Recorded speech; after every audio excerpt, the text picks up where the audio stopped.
Olá, seja bem-vindo mais uma vez.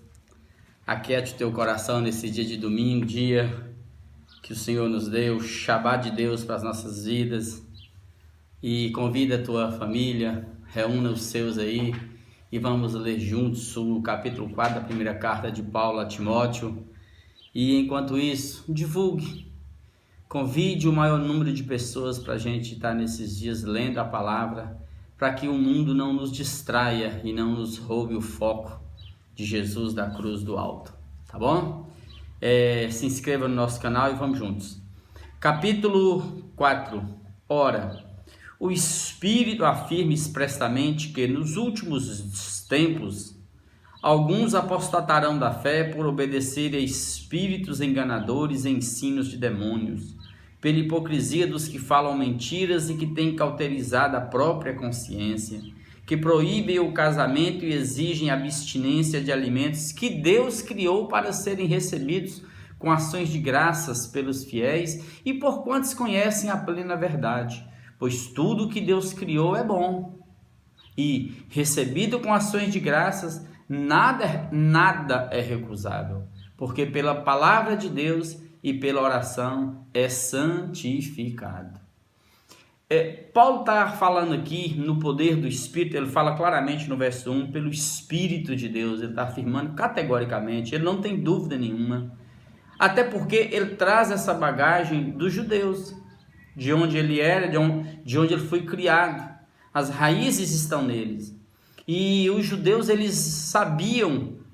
Eles dividiam o tempo deles em duas eras, a era presente, que é má, que é perversa, né? E a era por vir, que era a era de paz, de estabilidade, de prosperidade para Israel. Entre essas duas eras tinha o dia do Senhor para o judeu.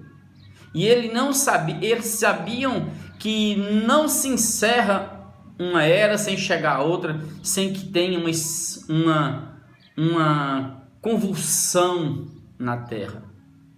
Então Paulo está dizendo justamente isso, que nos últimos dias sobrevirão tempos difíceis. Aqui ele chama de nos últimos tempos, né? Sobrevirão tempos difíceis. E isso aí é notório na fala de Jesus. Surgirão falsos profetas no nosso meio, operando sinais e maravilhas que enganaria até os eleitos se Deus não abreviasse os tempos. A Bíblia está recheada desses detalhes, mostrando como que o tempo vai passando e o coração humano vai sendo adoecido pela força dos espíritos malignos que agora, nesse momento, atuam nos filhos da desobediência, né? Ele está falando que alguns vão negar a fé, apostatar, negar a fé, vão estar desobedecendo, é o que Jesus falou. Porventura, quando o Filho do Homem voltar, achará fé na terra? Por obedecer a espíritos enganadores e a ensinos de demônios. E aqui é fato isso. Paulo está falando dessas camadas mesmos, desses seres espirituais que, de forma sofisticada, está cada vez mais perto dos humanos, produzindo conhecimentos e levando a mente do homem ao vazio, ao nada, cauterizando a consciência deles. A consciência desses falsos profetas são extremamente satanizadas. Sim, são consciências rendidas a este mundo, diz o texto, né? E pela hipocrisia dos que falam mentiras e que têm cauterizado a própria consciência, ou seja, a mentira, a hipocrisia, a mentira, como a gente já tem dito nesses últimos tempos, eu e você precisamos nos vigiar, para a gente não ficar repassando mentiras o tempo todo, porque com tanto de vídeos e áudios e falas fakes que tem, você tem que saber para você não mentir por omissão.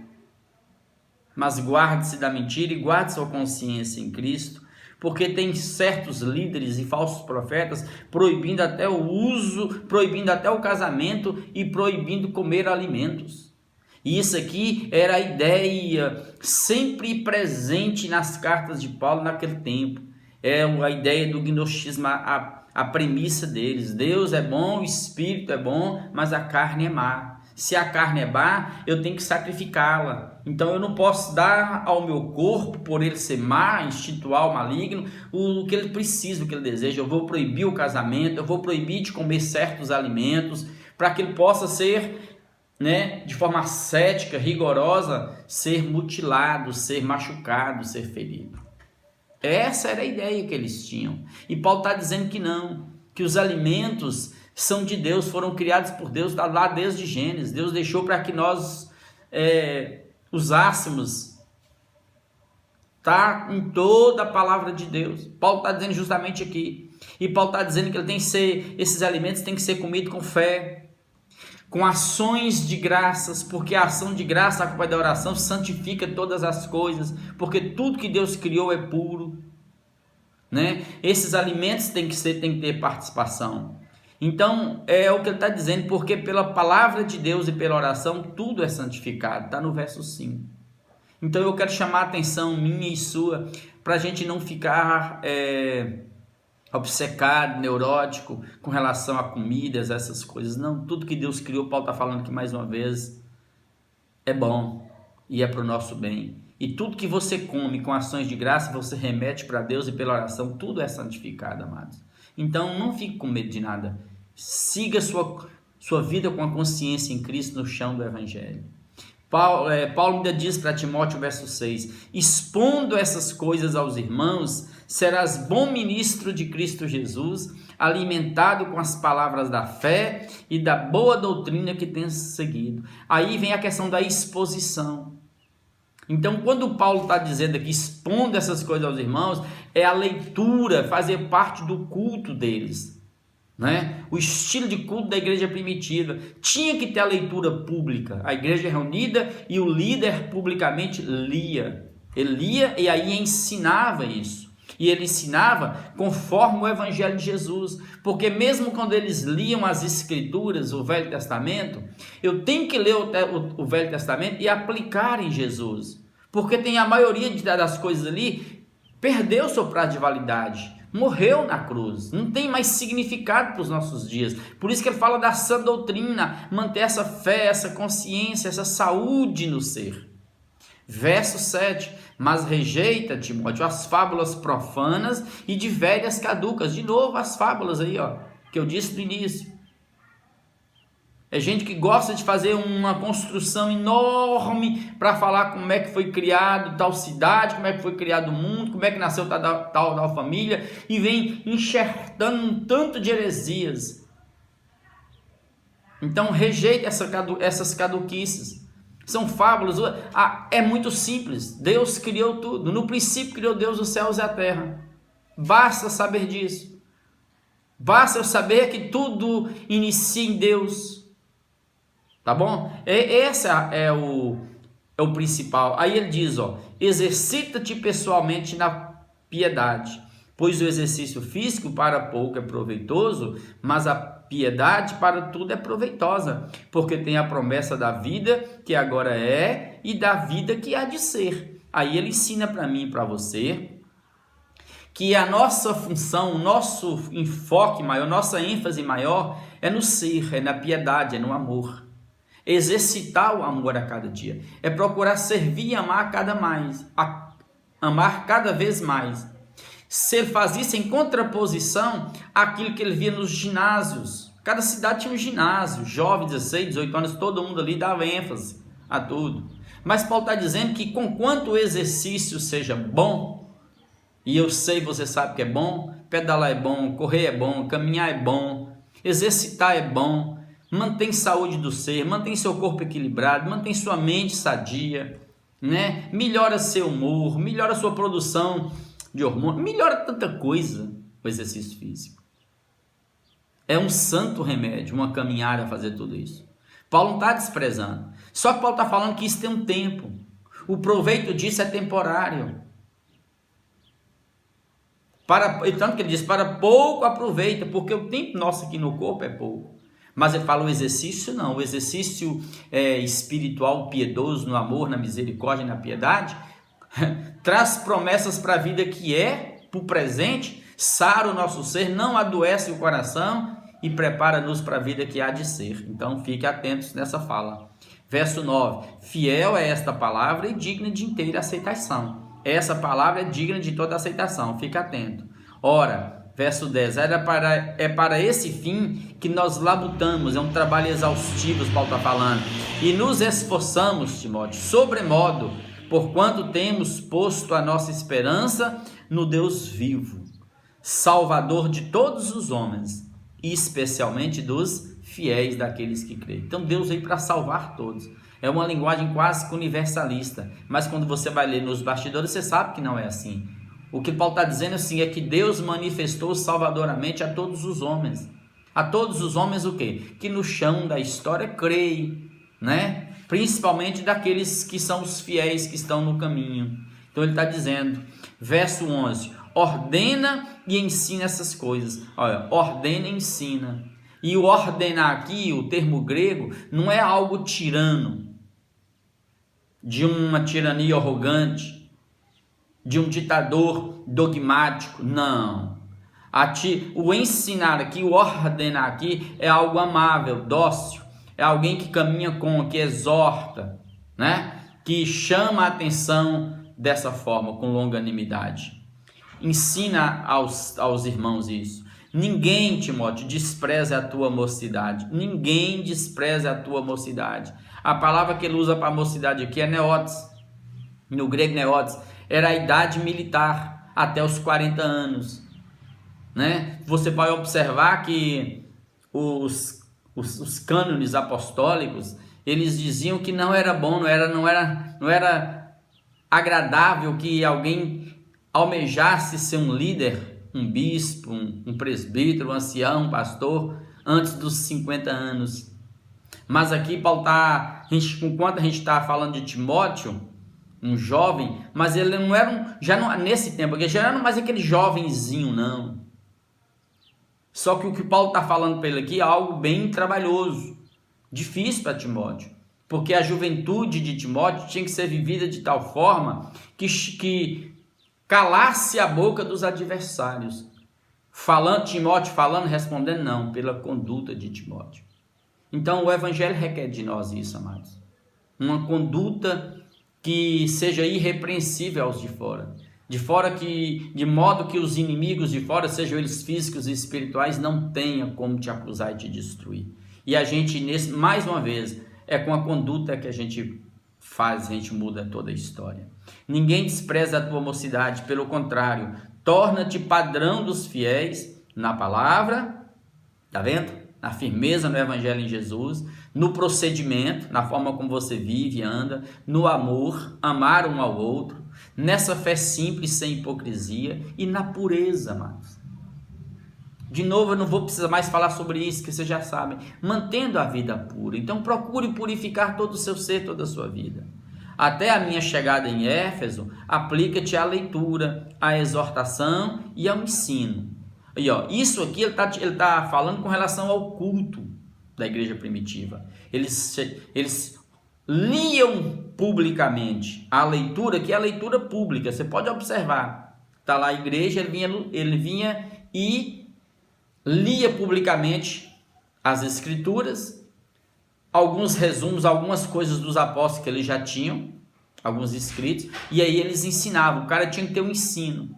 Além do ensino, depois do ensino, ele tinha a exortação. Aí vinha a exortação em amor. E depois disso tinha um momento de oração que eles faziam. Então esse era o estilo do culto. E que nós estamos perdendo essa simplicidade. Você vê que tudo gira em torno da palavra. Tem que ter leitura, tem que ter ensino, tem que ter exortação e tem que ter oração. Basicamente era isso, né? Não te faças, diz o texto, verso 14, né? Não te faças negligente para com o dom que há em ti. Ele era um dom do pastorado, o qual te foi concedido mediante profecia, com a imposição das mãos do presbitério. Ou seja, tá vendo? Tinha um corpo de líderes ali. Então alguém falou assim, alguém lança a palavra, fala com Timóteo que Deus tem um chamado para ele, e depois eles impõem as mãos. O que é impor as mãos? É um ato de cumplicidade, é ungí-lo. Nós estamos junto com você, enviando para esse ministério. Era assim que funcionava.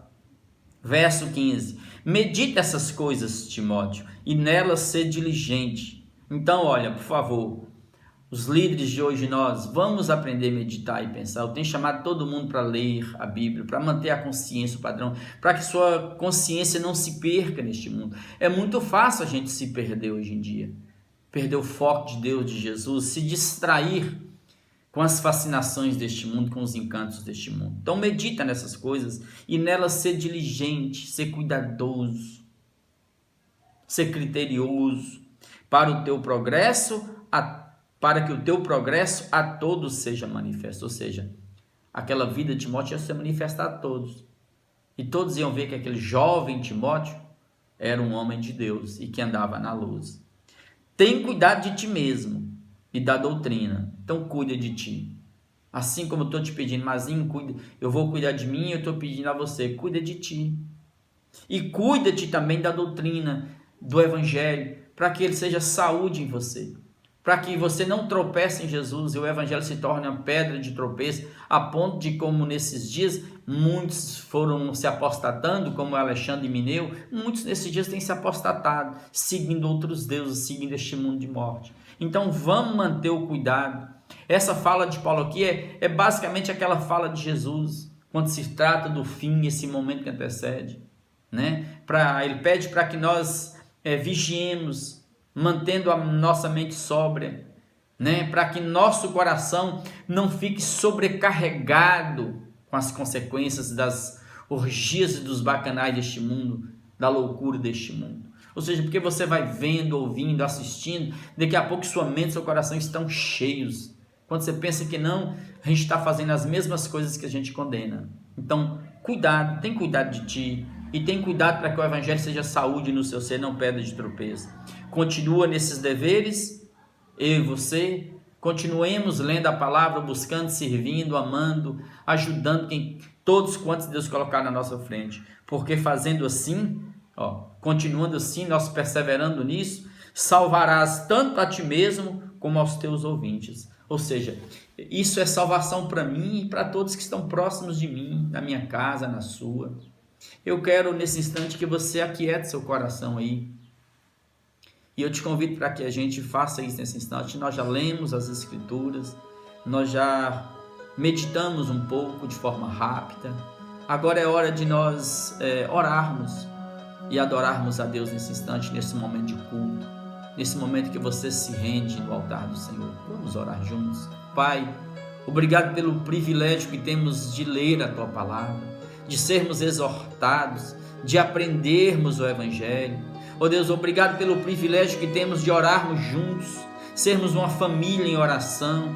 E eu sei que o Senhor está aqui, e eu sei que o Senhor é Deus em nós, é o Senhor que escuta o gemido da alma de cada um. Eu sei que o Senhor é o Senhor que escuta a dor de cada um, o clamor de cada um, a súplica. É o Senhor quem vê, Pai, o quanto que o corpo de cada um carrega de dores nesse instante. E é por isso que nós nos colocamos diante de Ti.